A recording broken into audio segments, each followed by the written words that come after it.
Okay, voice सबको आ रही है ठीक से? अच्छा देखो 70 लोग हो चुके हैं, ठीक है, बाकी तो ओके। ये जो बात कर रहा है कौन, जो भी इसने बोला है कि एरिया ऑफ रेक्टेंगल, तो इससे एक अच्छी चीज हमको ध्यान में आती है। चलो 10-15 मिनट का कंसेप्ट उसको तुमको बता देते हैं। हम लोगों ने एरिया ऑफ ट्रायंगल निकालना सीख लिया है। अगर तुमको गिवन है क्या, कोऑर्डिनेट्स, उसका फॉर्मूला डिराइव कर लिया था हम लोगों ने उसके वर्टिसेस के टर्म्स में, और उसका यूज करके हम लोग एरिया ऑफ ट्रायंगल निकाल सकते हैं। तो देखो जिसने भी पूछा है सुनो ध्यान से, ठीक है। अगर हम बात कर रहे हैं सपोज एरिया ऑफ रेक्टेंगल, या फिर सिंपल रेक्टेंगल की बात क्यों बात कर रहे हैं, हम क्वाड्रिलेटरल की बात कर लेते हैं।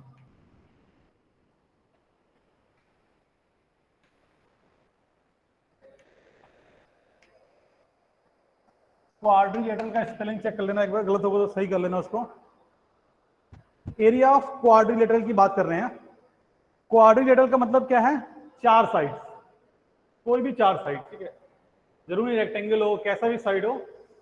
सपोज ये वो चार साइड्स हैं, और ये हमारा एक्स एक्सिस है, और ये वाई एक्सिस है। कुछ नाम दे दो इनको, A B C D, A B C D. x1 y1, x2 y2, x3 y3, x4 y4।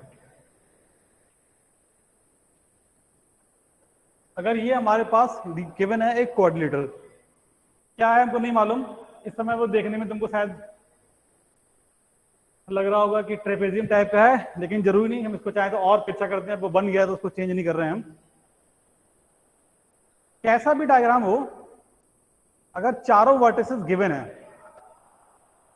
तो हम लोग उसका एरिया निकाल सकते हैं।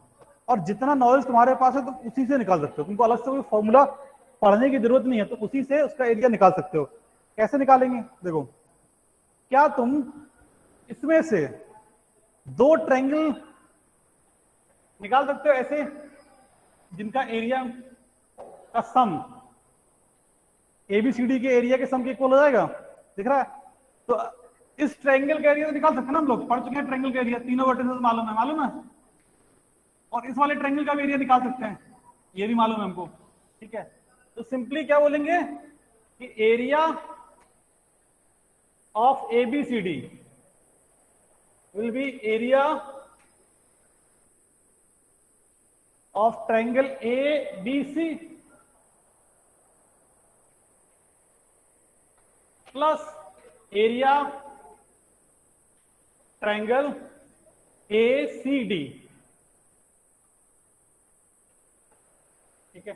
बस दोनों को निकाल के ऐड कर देंगे, दोनों को निकाल के ऐड कर देंगे तो हमको एरिया मिल जाएगा ऑफ ट्रायंगल ऑफ क्वाड्रिलेटरल। तो शायद वहां पे दिख नहीं रहा है इस तरफ, इसको नीचे कर देते हैं, ये दिख रहा है।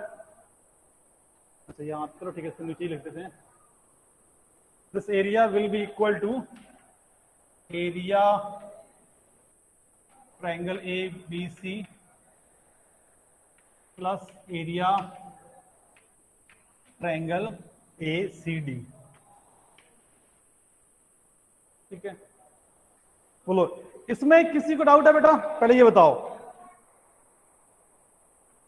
अगर तुमको क्वाड्रिलेटरल का एरिया निकालना है, वर्टिसेस गिवन है, अगर वर्टिसेस गिवन है तो आराम से निकाल सकते हैं दो ट्रायंगल। अच्छा अगर 5 साइड का हो, 6 साइड का हो, 7 साइड का हो तो निकाल सकते हैं क्या?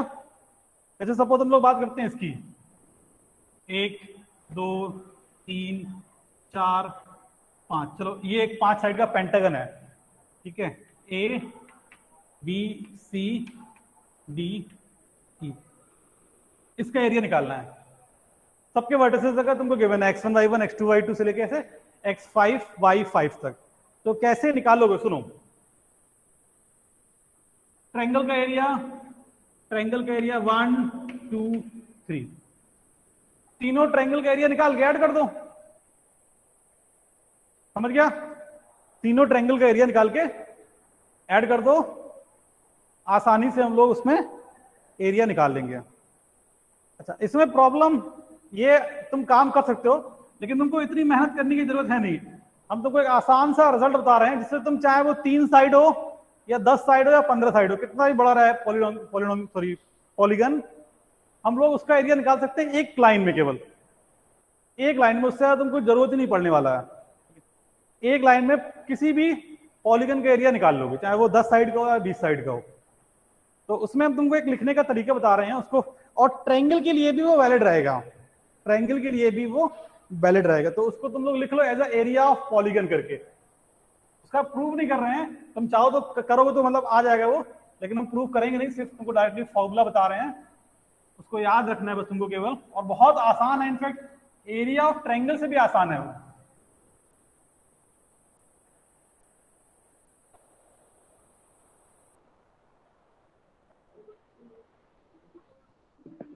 और आता वो यहीं से है कि ट्रायंगल्स में डिवाइड करते जाओ और सबका एरिया ऐड करते जाओ, तो फॉर्मूला भी वहीं से आ जाएगा। तो लिख लो यहाँ पे एरिया ऑफ पॉलीगन।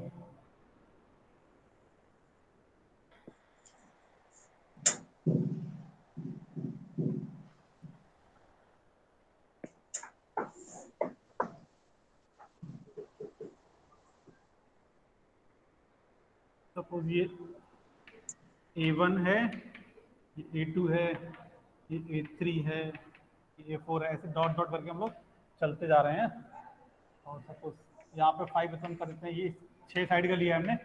ये सारी साइड्स इक्वल नहीं है, कैसी भी हो सकती हैं, 6 हो 7 हो, सब में एक ही काम करना है।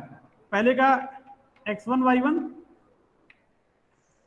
x2 y2 ऐसे तुमको सबके एरिया गिवन है, लिख लेना सारे। ये x5 y5, ये x6 y6। अब देखो, जिस पॉलीगन का एरिया निकालना है तो डेल्टा क्या होगा, सबसे पहले को हाफ लिख लो, उसके बाद ऐसा 2 वर्टिकल लाइन ड्रॉ कर लो, ऐसा 2 वर्टिकल लाइन ड्रॉ कर लिया। इनके अंदर तुमको क्या करना है, जैसे इसको हमने बनाया होगा उसी ऑर्डर में पॉइंट तुमको लिखते हुए चलने हैं। कैसे?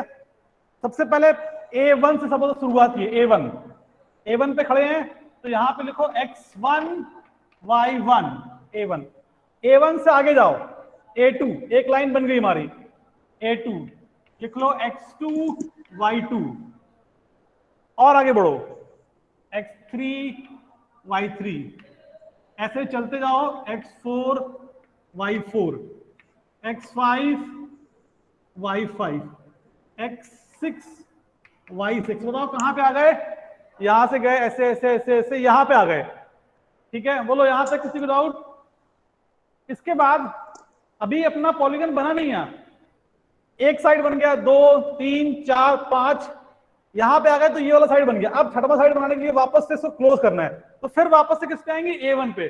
तो नीचे फिर से एक बार लिख दो x1 y1, ऐसे हम लोग इसको लिख देंगे। उसके बाद क्या करना है, डाउनवर्ड इसको ऐसे मल्टीप्लाई करते हुए चलो, इसको इससे मल्टीप्लाई कर दो, इसको इससे मल्टीप्लाई कर दो, इसको इससे मल्टीप्लाई कर दो, ऐसे डाउनवर्ड मल्टीप्लाई करते हुए चलो। ठीक है, और एक बार फिर ऐसे अपवर्ड मल्टीप्लाई करते हुए चलो।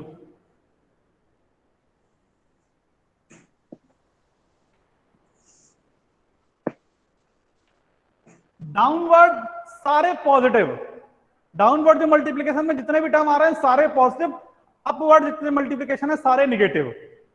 ठीक है, तो ये क्या बन जाएगा, देखो अगर तुम लिखोगे क्या बनेगा, 1/2, ये mod x1 y2 plus x2 y3 plus x3 y4 plus x4 y5 plus x5 y6 plus x6 y1, और माइनस में x2 y1 x3 बनेगा ये सारा। उसको हम लोग ऐड वर्ड करके, तो ये फॉर्मूला इस ऑर्डर में नहीं लिखना है, तुमको इसी तरीके से याद रखना है बस। इसमें सबसे इंपॉर्टेंट चीज क्या है बेटा, कि ट्रायंगल को कंस्ट्रक्ट करना है, सॉरी जो भी पॉलीगन है उसको कंस्ट्रक्ट करना है जैसे ये तुमको दिख रहा है। A1 लिखा पहले, मतलब पॉइंट A1 पे खड़े हुए हम लोग, A2 एक साइड बन गया इसको लिखने के बाद, A3 एक और साइड बन गया इसको लिखने के बाद, ऐसे करते करते करते A6 यहां तक पहुंच गया, वापस से क्लोज करना है। तो A1 जब लास्ट में लिखा मतलब ये वाला ट्रायंगल ऐसा बन गया। तुम ध्यान रखो इसमें तुम जिस ऑर्डर में लिख रहे हो, अगर तुमने इसमें ऑर्डर गलत कर दिया तो इसका मतलब तुमने यहाँ पे चेंज कर दिया। तुम जो यहाँ पे लिखोगे उसी ऑर्डर में तुमको एरिया मिलेगा। अगर तुमने कर दिया यहाँ पे A1 A3 A2 ऐसे कर दिया ना, तो वो जिगजैग जो बनेगा उसका एरिया तुमको मिलने वाला है। मतलब इसमें एक्चुअली है कि हमको उसका ऑर्डर मालूम होना चाहिए कि किस ऑर्डर में चल रहा है वो। समझा बेटा? बोलो। पॉलीगन का एरिया निकाल लोगे? अभी भी किसी को डाउट है पूछ लो आराम से, हम लोग फिर पहले इसको कैसे अप्लाई करना है उसको हम लोग देख लेंगे, लेकिन ये लिखा क्या है ये समझ में आना चाहिए।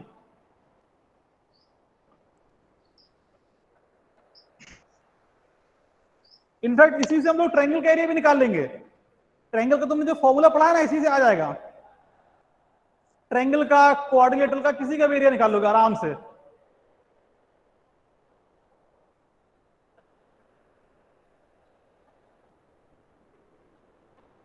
बेटा म्यूट कर दो जिसका माइक अनम्यूट है, वरना डिस्टर्ब होता है बाकी सबको भी।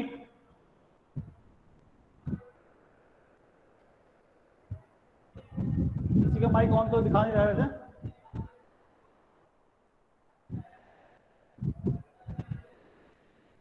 हाँ रिपीट कर देते हैं, सुनो। जैसे यहां पे हमने 6 साइड का लिखा है, तो इसका एरिया बनाने के लिए हमने बोला है कि हमको एक्चुअली में पॉइंट्स किस ऑर्डर में दिए हुए हैं वो मालूम होना चाहिए। ऑर्डर का मतलब ये है कि जैसे ये तुमने बनाया है तो इसी का एरिया निकालना है। तो कैसे? पहले A1 लिखा, फिर A2 लिखा, फिर A3 लिखा, फिर A4, फिर A5, फिर A6 और फिर A1।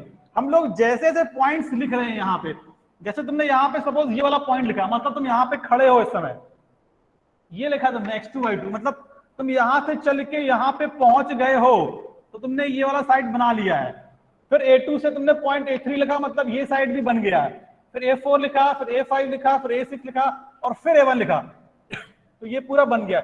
अब सपोज कोई क्या करता है कि अगर किसी ने गलती से पहले ये कर दिया कि पहले A1 लिखा बाद में A3 लिखा, तो मतलब वो डायरेक्टली यहां पहुंच गया। फिर उसने A5 लिखा, फिर A4 लिखा, फिर उसने A6 लिखा, तो ऐसा क्या बनेगा? वो जिगजैग बन जाएगा ना, तो वो उसको उस चीज का एरिया मिलेगा। क्लियर बात?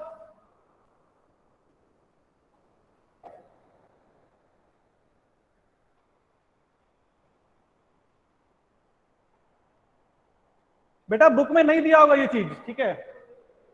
बुक में नहीं दिया होगा ये, बुक में नहीं दिया इसीलिए हमको याद आ गया तो बता दिया तुमको। ये किसी भी बुक में तुमको मतलब एटलीस्ट नहीं मिलेगा अभी, इसीलिए उसको याद रखने में तुम्हारा बहुत फायदा है। हाँ बेटा एग्जाम्पल करेंगे, अभी हम बता रहे हैं। इसमें किसी को डाउट है तो बता दो कि सिंपल सी चीज है, तुम जो डायग्राम बना रहे हो उसके पॉइंट्स यहाँ पे उसी ऑर्डर में लिखते हो चलो, बस। डायग्राम कंप्लीट, डायग्राम तुम्हारा कंप्लीट। जैसे तुमने पहले A1 बनाया, फिर A2 बनाया, फिर A3 बनाया, फिर A4 बनाया, फिर A5 बनाया, फिर A6, फिर A1, या उल्टा कर सकते हो A1 A6 A5 A4 A3 A2 फिर A1।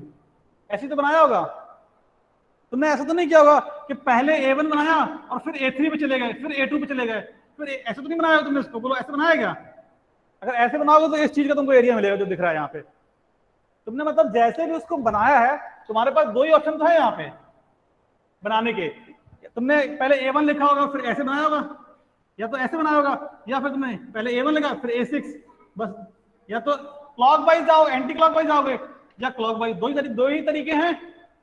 बोलो, इसको कंस्ट्रक्ट करने के दो ही तरीके हैं, या तो ऐसे एंटी क्लॉक वाइज जाओगे या क्लॉक वाइज जाओगे।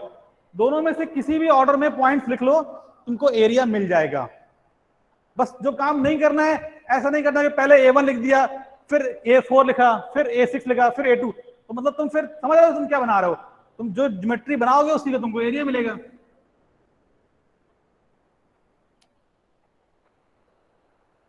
अच्छा देख लो, इसको हम लोग देख भी लेते हैं। तो ये तो कॉपी सबने कर लिया होगा, हम लोग एग्जाम्पल के थ्रू इसको समझ लेते हैं बेटा। एग्जाम्पल के थ्रू समझ लेते हैं कि जब तुम ऑर्डर चेंज करोगे तो तुम्हारे पास गलत क्यों एरिया आएगा। तो उसके लिए आसान सा एग्जाम्पल लेते हैं हम कोई।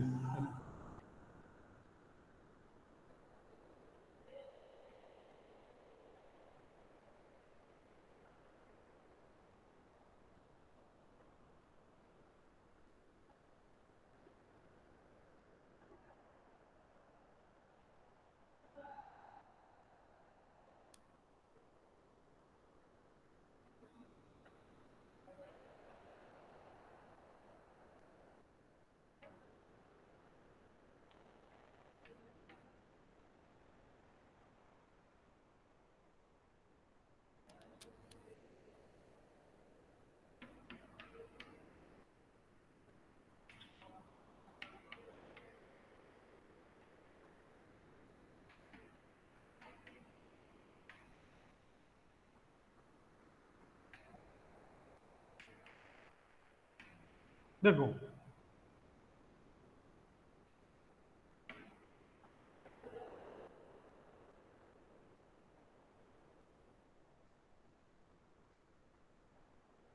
ये हमने एक रेक्टेंगल बनाया है ABCD, बहुत आसान से बनाया है। इसका एरिया तुम ओरली विदाउट कुछ किए हुए बोल सकते हो। सुनो, अच्छा ये बताओ, ये पॉइंट 2 1 है, मतलब ये डिस्टेंस 2 है, ये हाइट 1 है।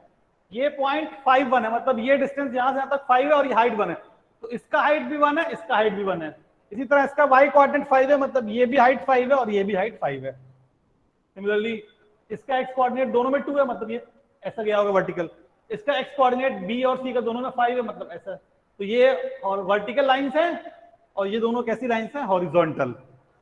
अच्छा अब ये बताओ बेटा, ए बी का लेंथ कितना होगा? जल्दी से 1 मिनट में, जल्दी 1 सेकंड में बोलो, जल्दी बोलो। ए बी का लेंथ कितना होगा? डायग्राम को देख के बताओ। 3, ठीक है। ये यहां तक 2 है, यहां तक ये 5 है। क्लियर बात है कि ये लेंथ कितना है? 3। Okay good. बीसी का, बीसी जल्दी बोलो, बीसी कितना होगा? बीसी का 4, क्योंकि ये 5 है, ये 1 है पूरा, यहां से यहां तक पूरा 5 है, ये हाइट 1 है, तो ये 4। अब ये भी तुमको लिखना जरूरत ही नहीं है, ये भी 3 आएगा और ये भी 4 आएगा, ठीक है। ये रेक्टेंगल दिख रहा है सबको? इसका एरिया बोलो कितना होगा? एरिया जल्दी बोलो, एरिया 12, ठीक है। तो ये हमने कैसे निकाला है? हाँ, लेंथ इंटू ब्रेड्थ से। चलो अगर सपोज ये वाला फॉर्मूला हमारे पास नहीं होता और वर्टिसेस का यूज करके निकालते, तो हम कैसे निकालते इसकी बात करते हैं। तो देखो, हम लोगों को कंस्ट्रक्ट करना है ABCD डेल्टा। देखना ध्यान से तुम लोग आराम से इसको। ए पहले यहां पे खड़े, मतलब 2 1 ए से गए बी पे, मतलब 5 1। बी से गए सी पे, मतलब 5 5। सी से गए डी पे, मतलब 2 5, और फिर वापस आ गए ए पे। तो हमारा कंप्लीट हो गया क्या? रेक्टेंगल। बाहर क्या था? 1/2, ठीक है। तो 1/2 मत भूल जाना, वरना डबल आ जाएगा एरिया। 1/2 भूलना नहीं है इसको, ठीक है। क्या बोला था कि डाउनवर्ड सारे कैसे हैं? पॉजिटिव, और अपवर्ड सारे कैसे हैं? निगेटिव। चलो अब लिखते हैं इसको, देखो जरा। Delta is equal to 1/2, downward में प्लस में क्या आएगा? 2 प्लस 25 प्लस 25 प्लस 2, ठीक है। ये सारे प्लस में हो गए हैं। -5, फिर 5, तो हमने यहां पे माइनस बाहर निकाल दिया है। तो अब सारे माइनस माइनस माइनस सारे आएंगे, तो एक माइनस बाहर निकाल दिया, प्लस में लिख रहे हैं सबको। 5 5 10 10 10 10, ठीक है। देख लो, एडिट कर लो कितना आ रहा है। यहां से ऊपर लिख रहे हैं, इसके बाद हम उसके बाद यहां पे लिखा है मॉड 25 50 52 और 2 54, 54 माइनस 10 20 और 30, कितना हो गया? 24। 1/2 और मॉड ऑफ 24, चूंकि पॉजिटिव नंबर है तो ऐसे ही बाहर निकाल दो इसको। 24/2 कितना आ गया? 12। बोलो बेटा, समझ में आया क्या किया यहां पे?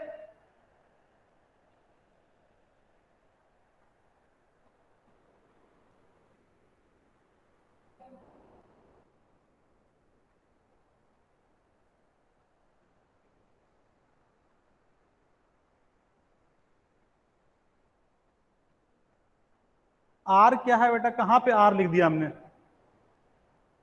अब यार तुम लोग ऐसे ऐसे महापुरुष हो ना, आर नहीं लिखा बेटा। ये कम से कम बुद्धि तो लगाया करो थोड़ा सा।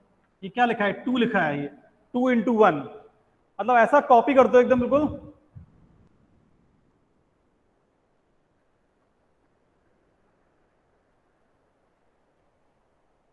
बेटा 24/2 है, मतलब अब छोड़ो, क्या बोले तुम लोगों को। आर लग रहा है तो बुद्धि तो है तुम्हारे पास ना, कि 24/2 आर थोड़ी ना आ जाएगा, 12 12 आएगा। मतलब दिमाग घर पे रख के पढ़ते हो, फ्रिज में रख दिया, घर को ठंडा हो रहा है दिमाग, उसको निकाल के बाहर दिमाग अपने बॉडी में डालो, उसको जहां उसकी जगह है उसको वहीं रखो, ठीक है।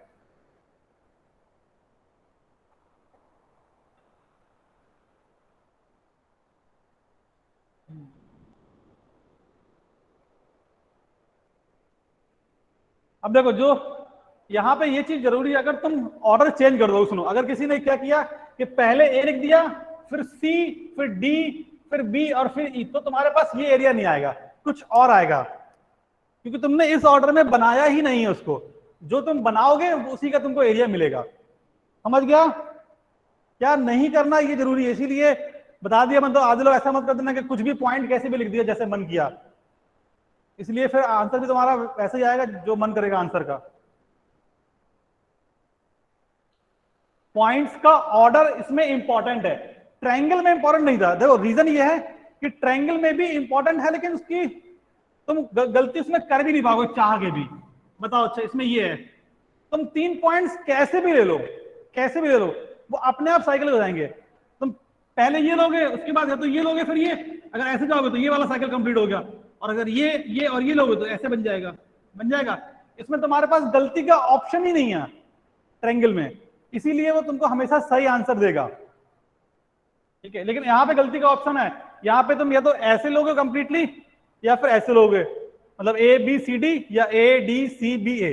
अगर किसी ने ऐसे दिमाग लगा दिया पहले ए फिर सी फिर बी फिर डी, तो उसका आंसर भी उसी टाइप का आएगा फिर, ठीक है।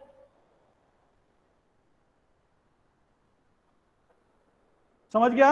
अब देखो, इस वाले मेथड का एक बहुत अच्छा एडवांटेज ये है कि इससे तुम ऐसे ऐसे क्वेश्चन सॉल्व कर सकते हो जो मतलब लगभग इम्पॉसिबल है तुम्हारे लिए, ज्योमेट्री या किसी भी फॉर्मूले से निकालना लगभग इम्पॉसिबल है। देखो कैसे, अगर कोई तुमसे बोलता है इसका एरिया निकालो,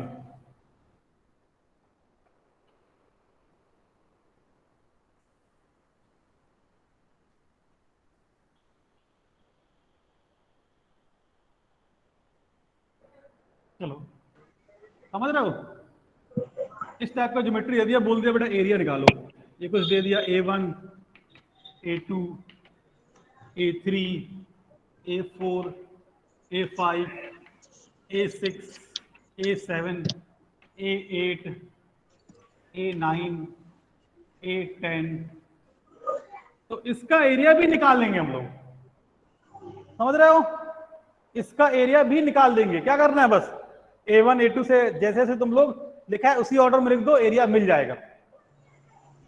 अब तुम सोचो इसका एरिया भी तुमको निकालना है ज्योमेट्री से, कैसे निकालोगे बताओ? समझ रहे हो, इसका एरिया अगर तुमको निकालना है तो या तो तुम बहुत सारे ट्रायंगल बनाओगे, वो एक दो ऐसे ट्रायंगल बनाते रहो, उन सबका एरिया निकालो। अब यहां से कुछ नहीं करना, सीधे तुम्हारे पास अगर वर्टिसेस गिवन है तो ऑर्डर अगर मालूम है कि ऐसे ऐसे है तो बस उस ऑर्डर में लिख दो, काम खत्म, तुमको मिल जाएगा एरिया।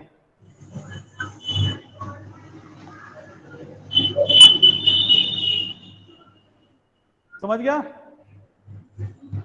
ठीक है, तो तुमको ये बात समझ में आ रही है कि अगर ट्रायंगल में बनाओगे तो कितना मुश्किल होगा वो काम, कितना बड़ा काम हो जाएगा, मतलब बहुत सारा काम करना पड़ेगा ना उसमें, बार बार बार बार ट्रायंगल लिखो, सबका एरिया निकालो। इसमें क्या एक बार में सारा पूरा तुमको एरिया मिल जाएगा। बेटा जिसका भी माइक ऑन म्यूट कर दो उसको जल्दी से।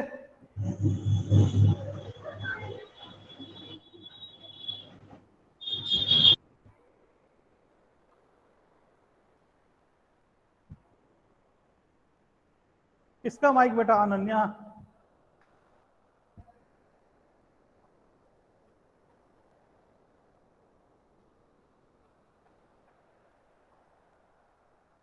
बेटा माइक अनम्यूट है अनन्या गुप्ता का, अरे म्यूट है उसका माइक, मतलब ठीक है।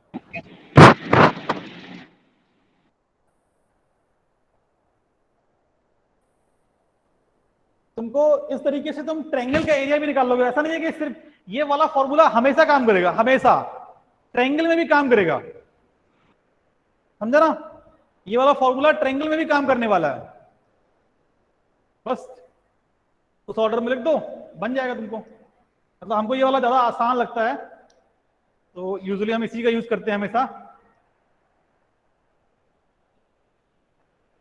हमने सीक्वेंस नहीं, बेटा सीक्वेंस नहीं पता हो तब इसको अप्लाई नहीं करेंगे ऑब्वियसली हम लोग, क्योंकि ये वैलिड तभी है जब सीक्वेंस मालूम है।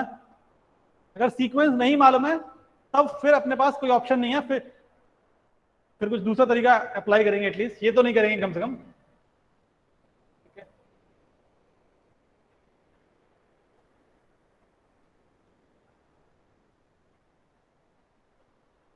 देखो आइडियली तुमको सीक्वेंस मालूम होता है, रीजन क्या है कि जब तुम बात कर रहे हो वर्टिसेस की, अगर तुमको वर्टिसेस मालूम है इसका मतलब तुमको सीक्वेंस मालूम है।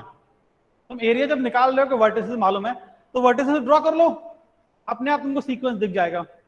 मतलब अगर तुमको वर्टिसेस नहीं मालूम है तो निकालोगे कैसे ना, और अगर वर्टिसेस मालूम है तो फिर तुमको सीक्वेंस मालूम है, डायरेक्टली इनडायरेक्टली तुमको मालूम ही है, भले उसने नहीं दिया हो तब भी तुम ड्रॉ करके निकाल सकते हो। समझ गए? यहाँ पे अगर तुमने 4 पॉइंट दे दिए हमने तुमको और नहीं बताया किस ऑर्डर में है, तुम उनको ड्रॉ कर लो, देख लो किस ऑर्डर में है।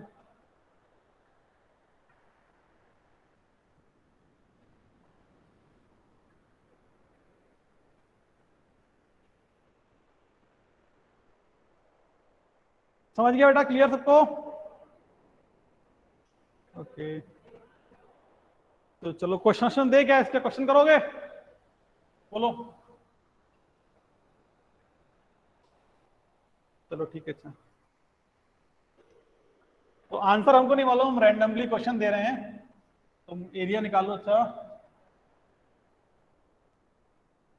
अब यहाँ पे तुमको ड्रॉ भी करना है, हम नहीं, हमको नहीं मालूम, हमको भी नहीं मालूम किस तरीके का बनने वाला है वो, हम सिर्फ पॉइंट दे रहे हैं, तुम ड्रॉ करके उसको लिखोगे, ठीक है? तो पॉइंट ए लिख लो 1,2, पॉइंट बी लिख लो 3,-9, पॉइंट सी कॉमा लिख लो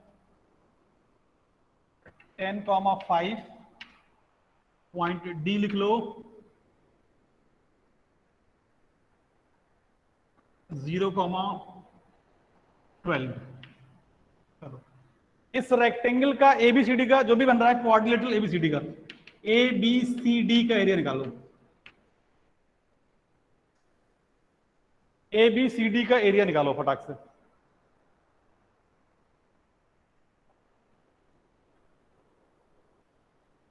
स्टार वाला नहीं बेटा, इसमें तुमको वर्टिसेस देने पड़ेंगे, समझ रहे हो? वर्टिसेस का ध्यान रखना पड़ेगा, उतना नहीं कर रहे हैं हम।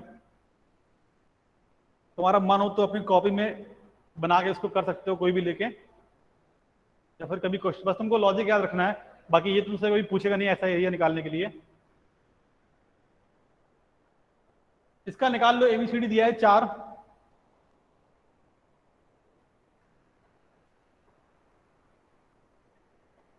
देख लो जल्दी से कितना आ रहा है। तो डायग्राम में थोड़ा ड्रॉ कर लेना पॉइंट्स, तो तुमको दिख जाएगा कि एबीसीडी सही बन रहा है कि नहीं बन रहा है कोऑर्डिनेटर।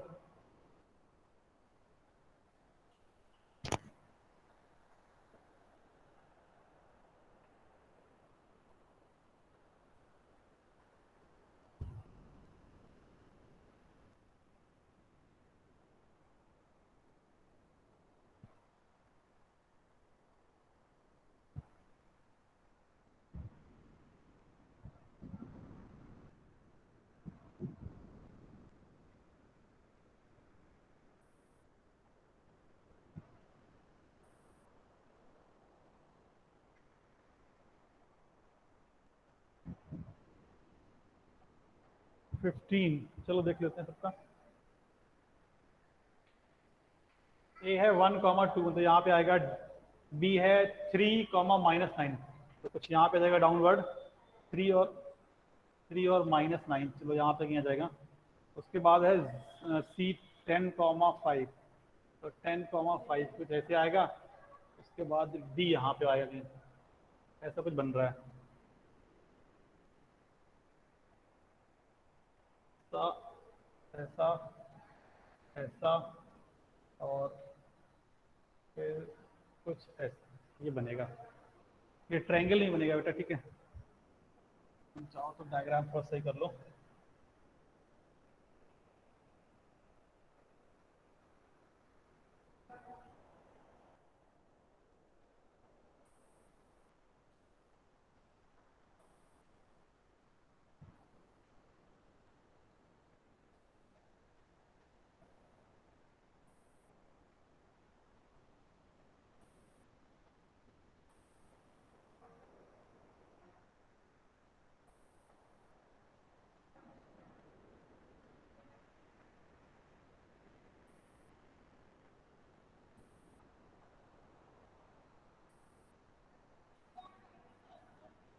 ऐसा कुछ बन जाएगा।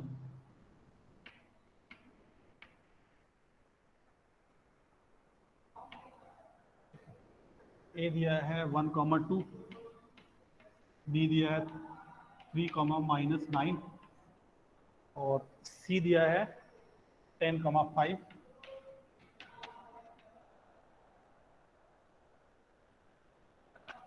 0,12। निकाल लो आसानी से। तो सबका 15 आ रहा है, तो मतलब 15 ही आ रहा होगा। देख लो, डेल्टा इज इक्वल टू 1/2। तो कहीं से भी शुरुआत कर लेते हैं, चलो 1 देख लो ऐसे, तो 1 2 3 -9 10 5 0 12 1 2, ये आ जाएगा।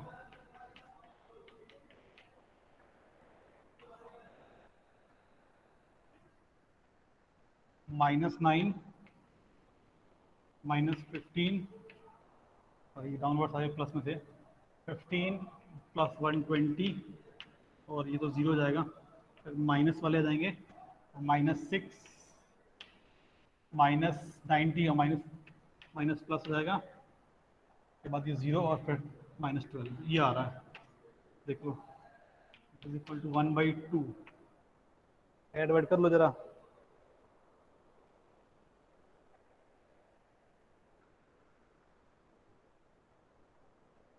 सही लिखा है तुमने, हमको तो लग रहा ज्यादा आएगा बेटा एरिया। ये हो जाएगा 200, कहाँ से निकालो तुम लोग, ये तो 210 सही हो गया। 210 220 225, 225 आ रहा है प्लस में, और नेगेटिव में कितना आ रहा है, 9 और 6 15 और 12 27, माइनस पे 27। तो ये हो रहा है 198। उससे डिवाइड कर दोगे तो 99 आ रहा है शायद। ये तुम लोग बेटा कहाँ से निकाल लियो 15? बताओ क्या गलती की है उसमें। बोलो बेटा, लिखना बंद करो, पहले बताओ जिसने गलती की है क्या की है इसमें। अब इतना यार तुम लोग बुद्धि तो रखते हो कि जब ये मल्टीप्लाई करोगे तो हम बोल रहे हैं प्लस, मतलब ये -9 होगा, ये -+15, ये +120। अब ये ऐसा कियोगे, ये 9 माइनस का 90 और माइनस भूल जाओगे तो काम खत्म फिर तो। और माइनस भी नहीं, सब प्लस में आ रहा है। अगर माइनस में आता तो मॉड ले लेते, लेकिन यहाँ तो प्लस में ही आ रहा है ना सब कुछ। बेटा एरिया तो कभी नेगेटिव होगा नहीं, वो तो काम ही खत्म है। मॉड हमने लगाया इसीलिए ना, ये मॉड लगाया इसीलिए ताकि अंदर से नेगेटिव नंबर पॉजिटिव में बाहर आए, और कोई रीजन ही नहीं है उसका। तो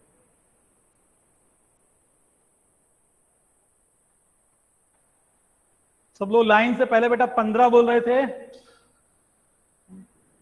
तो मतलब तुम लोग सॉल्व वॉल्व नहीं करते। एक ने अगर 15 लिखा तो बाकी लोगों ने भी लिखना शुरू कर दिया उसको लाइन से।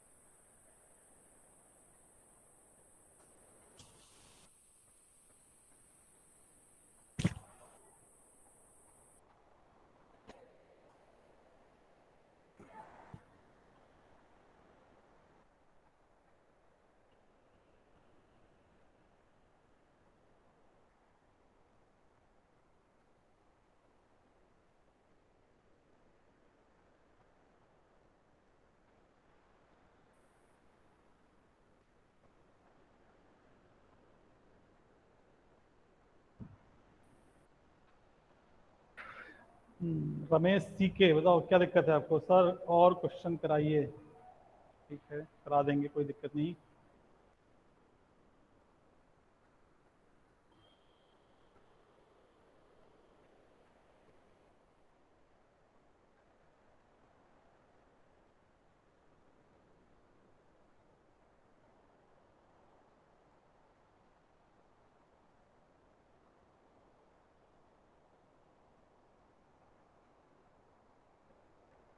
सर पॉलीगन का फॉर्मूला है? क्या पूछ रहा है बेटा? पॉलीगन का फॉर्मूला है मतलब? मधु वर्मा क्या पूछ रहा है बेटा? पॉलीगन का फॉर्मूला है, क्या बोलना चाह रहे हो? नहीं समझा हमको।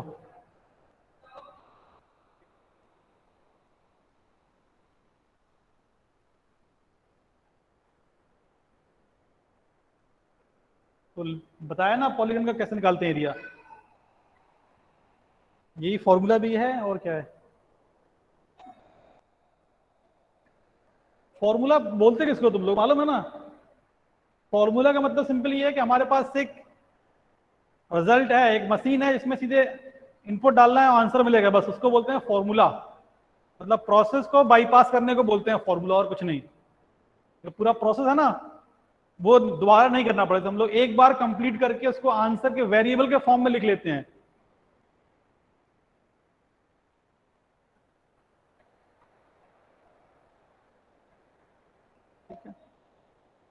फॉर्मूले बनाए इसीलिए गए हैं, मतलब क्या है कि हर बार वो काम रिपीट नहीं करना पड़े। वेरिएबल के फॉर्म में लिख लिया। छोटा सा चीज है, तुम बोलते हो रेक्टेंगल का एरिया लेंथ इंटू ब्रेथ, तो लेंथ और ब्रेथ वेरिएबल हो सकते हैं ना, तो बस। तो फॉर्मूले टाइम बचाने के लिए बनाए गए हैं, ताकि टाइम कम लगे, लेकिन एक्चुअल प्रोसेस तुमको मालूम होना चाहिए मोस्टली चीजों का, अगर तुम पढ़ते पढ़ते हो ढंग से तो।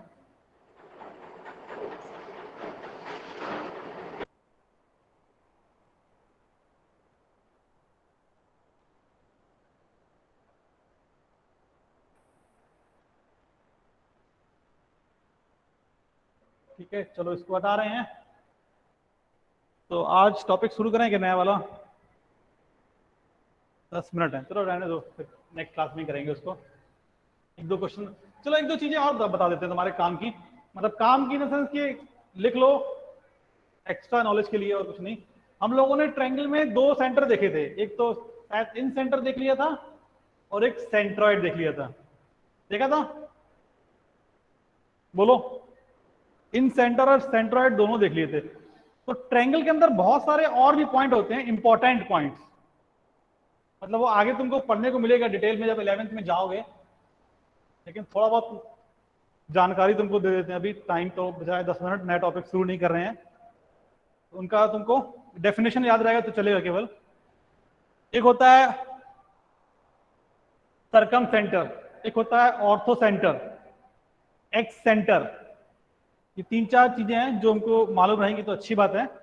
तो एक एक करके देखो डिस्कस कर लेते हैं। फॉर्मूला हम किसी का नहीं निकाल रहे हैं, सिर्फ हम बता रहे हैं होते क्या है ये। तो ऑर्थो सेंटर पहले लिख लो क्या होता है। तो किसी भी ट्रायंगल में अगर तुम तीनों साइड से एल्टीट्यूड्स बोलते हैं किसको?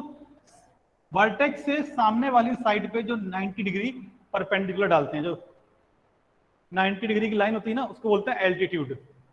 तो अगर तुम हर वर्टेक्स से एल्टीट्यूड्स बनाओगे तो उसमें एक खास बात होगी कि वो तीनों के तीनों एल्टीट्यूड्स ना एक ही पॉइंट से पास होंगे, जो कि सेंट्रॉइड में हो रहा था और इन सेंटर में भी हो रहा था। याद है? सेंट्रॉइड में तीनों किस, सेंट्रॉइड मतलब तीन लाइंस का पॉइंट ऑफ कॉन्करेंसी था, तो लाइंस को क्या बोलते थे? मीडियंस। तो मीडियंस का पॉइंट ऑफ कॉन्करेंसी क्या था? सेंट्रॉइड। और इन सेंटर में क्या था? वो एंगल बाइसेक्टर। एंगल बाइसेक्टर्स का पॉइंट ऑफ कॉन्करेंसी, उसको हम लोग बोल रहे थे क्या?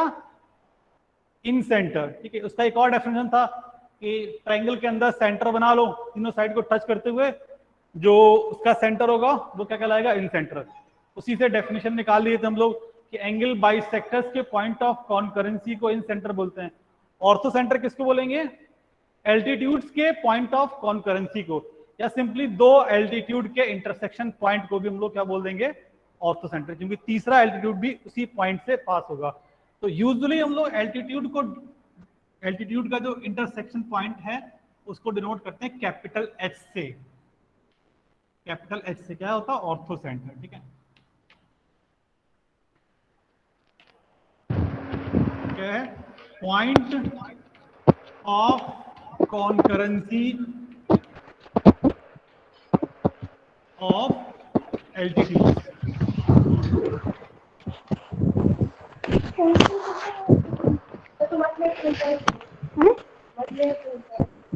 Bio Point of concurrency of bio LTTs. मैंने बायो था मैं पता नहीं चला नहीं जानने का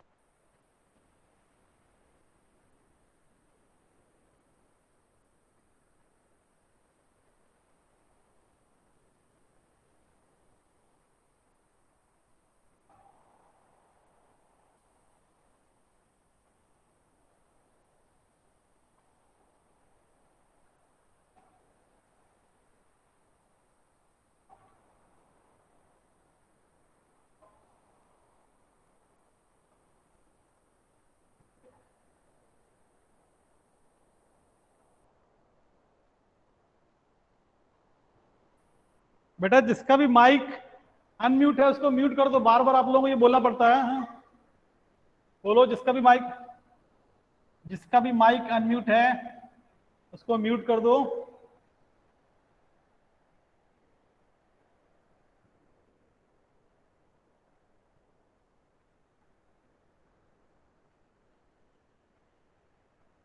बेटा जिस आप लोग बीच सब मतलब धीमे धीमे आवाज़ तुम लोग कम होती जा रही है, अगर ऐसा रहा तो फिर हम रिकॉर्डिंग करना बंद कर देंगे लेक्चर्स का, क्योंकि आधे लोग सोचते हैं बाद में पढ़ लेंगे।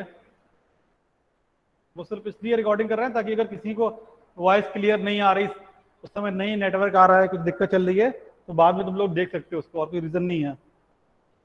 सर गलत फायदा नहीं उठाना है आपको। अच्छा, उसके बाद एक और चीज हमने बोली है कि सरकम सेंटर क्या होता है।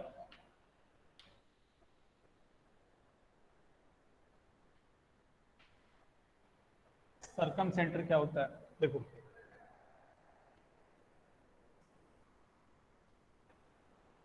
ट्रायंगल के तीनों वर्टिसेस से पास होने वाले सर्कल को बोलते हैं सरकम सर्कल।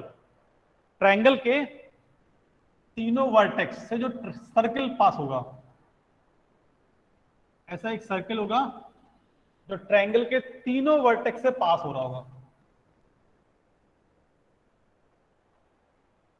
अब सर कैसे मालूम आपको कि तीनों से सर्कल पास होगा ही होगा, इस बात की क्या गारंटी है? इस बात की क्या गारंटी है कि सब तीनों से सर्कल पास हो ही जाएगा? तो अभी के लिए ऐसा मान लो कि सर बोल रहे हैं तो सही है, ठीक है, बाद में हम लोग इसको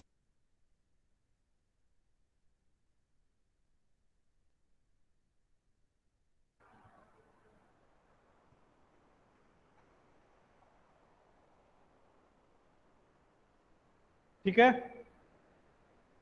तो अभी के लिए आपको जो बोल रहे हैं वो केवल मान लेना है कि हाँ सर बोल रहे हैं तो सही है कि 3 पॉइंट से ऑलवेज सर्कल पास होता है। 3 पॉइंट कहीं पर भी ड्रॉ कर दो उससे एक सर्कल पास होता है, ठीक है। तो ये 3 पॉइंट्स हैं वर्टेक्स, इनसे भी एक सर्कल पास होगा। तो ये जो सर्कल पास होगा इसका नाम होता है सरकम सर्कल। ये जो सर्कल पास होता है इसका नाम होता है सरकम सर्कल, ठीक है। और इसका जो सेंटर होगा,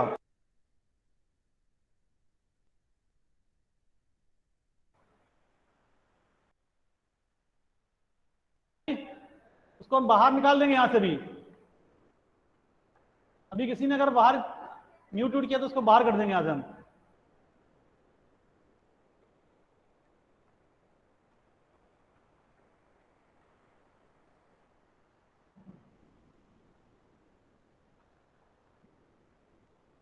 बेटा ये कोई एक काम करेंगे अगली बार से आप लोग रिस्ट्रिक्ट कर देंगे एंट्री सबकी, फालतू लोग कुछ आ जाते हैं इसमें। हाँ तो इस जो सर्कल का सेंटर होगा दैट इज कॉल्ड सरकम सेंटर, ठीक है। और उसकी एक और खास बात होगी, ध्यान से सुनो। तुम लोगों ने एक प्रॉपर्टी पढ़ी होगी बेटा सर्कल की, अगर नहीं पढ़ी तो पढ़ोगे आगे। देखो ये सर्कल है, ये कोई भी कॉर्ड है सर्कल का, सेंटर से परपेंडिकुलर डालोगे तो क्या करता है, इसको बाइसेक्ट। सर्कल के सेंटर से अगर कॉर्ड पे परपेंडिकुलर डालोगे तो उसको क्या करता है, बाइसेक्ट अगर पढ़ा है तो बहुत अच्छी बात है। मतलब देखो, अगर तुम चाहो तो ये सर्कल का सेंटर है, इससे परपेंडिकुलर डाल दो तीनों लाइन पे, क्योंकि तीनों लाइन को क्या करेगा, बाइसेक्ट करेगा, दिख रहा है, तीनों लाइन को क्या करेगा, बाइसेक्ट। तो उससे एक और डेफिनेशन निकल आएगी, क्या निकली है देखो, कि ये इसके परपेंडिकुलर भी है साथ और बाइसेक्ट भी कर रहा है।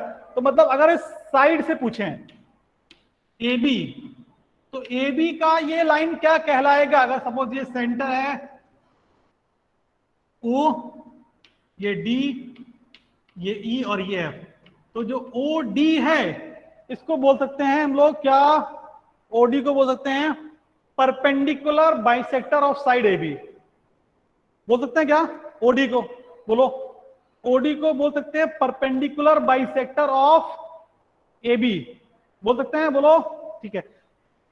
ओई को बोल सकते हैं साइड बीसी का परपेंडिकुलर बाइसेक्टर, और ओई को बोल सकते हैं, सॉरी ओ एफ है ये, साइड एसी का या सी ए का परपेंडिकुलर बाइसेक्टर।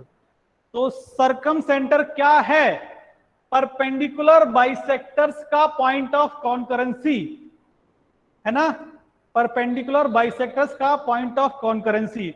तो सरकम सेंटर क्या है, पॉइंट ऑफ कॉन्करेंसी। अच्छा यहां पे नहीं दिख रहा है, तो इस तरह कर देते हैं, ये जो कहलाता है ये कहलाता है सरकम सर्कल, क्या होता है ये, और ये जो है वो सरकम सेंटर।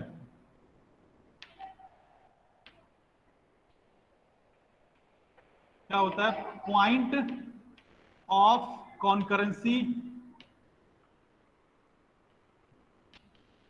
ऑफ परपेंडिकुलर, ये परपेंडिकुलर लिखा है, perpendicular bisectors of sides of triangle.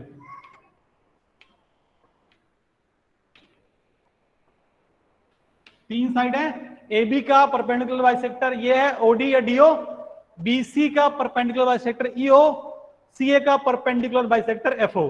तो इन सब का इंटरसेक्शन पॉइंट ही तो है वो सरकम सेंटर। तो सरकम सेंटर का डेफिनेशन क्या है कि वो परपेंडिकुलर बाइसेक्टर्स का point of concurrency is called circumcentre. और एक्चुअली में एक और डेफिनेशन बोल सकते हो क्या, कि it is the centre of circle passing through three vertex of triangle. ठीक है, एक और डेफिनेशन भी बोल सकते हैं क्या, कि it is the centre of circle passing through all three vertices of triangle.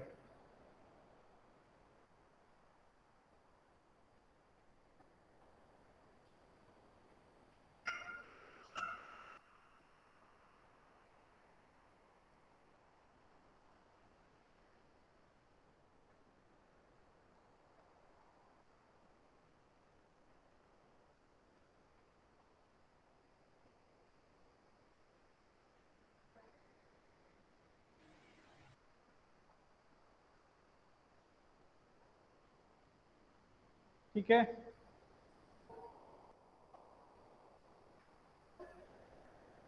तो बस एक सेंटर और देख लो, तो टाइम था अपने पास, तो इसको देख लिए हैं। चलो देखो, एक्स सेंटर देख लो क्या होता है।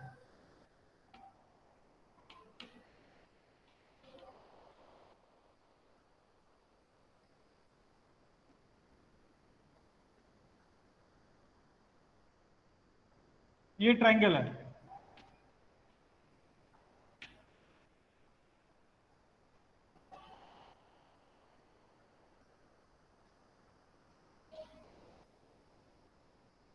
ये क्या है, एंगल बाइसेक्टर्स।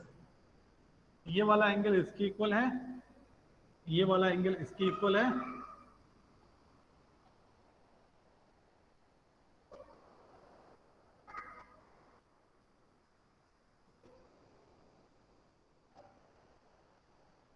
तो इसको क्या बोलते थे, बोलो बेटा, आई बोलते थे, इन सेंटर, याद है, एंगल बाइसेक्टर्स का इंटरसेक्शन पॉइंट क्या था, इन सेंटर, ठीक है।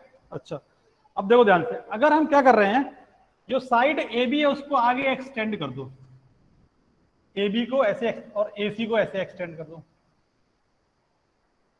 इसको एक्सटेंड किया, इसको एक्सटेंड किया, और एक सर्किल ड्रॉ कर रहे हैं जो इसको, इसको और इसको टच कर रहा हो।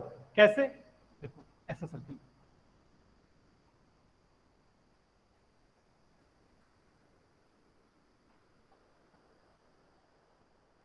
तीनों साइड को टच कर रहा हो, इसको टच कर रहा, एक्सटेंडेड एबी को टच कर रहा है और एक्सटेंडेड एसी को टच कर रहा है। तो ये जो सेंटर है ना, इसका जो, ये जो सर्कल बन रहा है, इसका जो सेंटर होगा वो कहलाता है एक्स सेंटर, और वो इसी लाइन पे होगा। ये जो लाइन थी ना ए आई वाली, इसी लाइन पे होता है, इसको हम लोग बोलते हैं I1, वर्टेक्स ए के आगे। तो ऐसे तीन हो जाएंगे। ये तो एक है, कोई बोले कि सर यहां पे एक्सटेंड कर दो, मतलब अगर वर्टेक्स बी के अपोजिट तुम साइड को एक्सटेंड कर दोगे ऐसे और ऐसे, एक और सर्कल बनेगा जो तीनों साइड को ऐसे टच करेगा, और उसका सेंटर जो होगा उसको बोलेंगे I2, दूसरा एक्स सेंटर। इसी तरह सी के अपोजिट भी अगर तुम एक्सटेंड कर दोगे, और जो सर्किल वर्किल बनेगा तीनों साइड को टच करते हुए, उसका जो सेंटर होगा उसको बोलेंगे I3। तो एक्स सेंटर एक नहीं होता है बेटा, तीन होते हैं। वर्टेक्स ए के अपोजिट में एक एक्स सर्कल, ये दूसरा एक्स सर्कल, ये तीसरा एक्स सर्कल, और सर यही एक्स, हाँ बेटा, I1, I2, I3 are called ex centres. I1, I2, I3 are called X centers।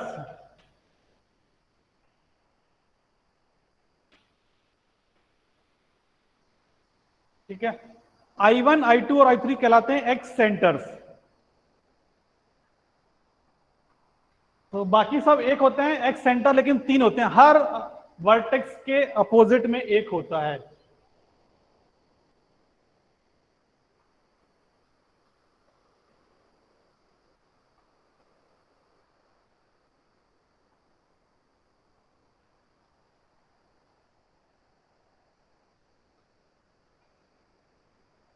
ठीक है, तो ये कुछ डेफिनेशन हैं, याद रखोगे तो आगे फायदा होगा, और अभी याद नहीं रखोगे तो कोई नुकसान नहीं है तुम्हारा, तुमसे 9th 9th में तो नहीं पूछने वाला है कम से कम एटलीस्ट।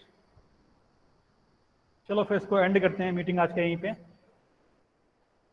हाँ, तो अब इसके आगे किसी को, इसको और डिस्कस नहीं करेंगे अब सीधे हम लोग नया नया टॉपिक शुरू करेंगे। 2 बार से कुछ ना कुछ डिस्कशन अपना शुरू हो जाता है। ठीक है, अब नेक्स्ट क्लास में पेयर ऑफ स्ट्रेट लाइन शुरू करना है। हाँ, इसको याद रख लेना बेटा, तुम्हारे काम आएगा ज्योमेट्री में। ज्योमेट्री में जितना अच्छे से पढ़ोगे उतना तुमको आगे बहुत एडवांटेज होगा,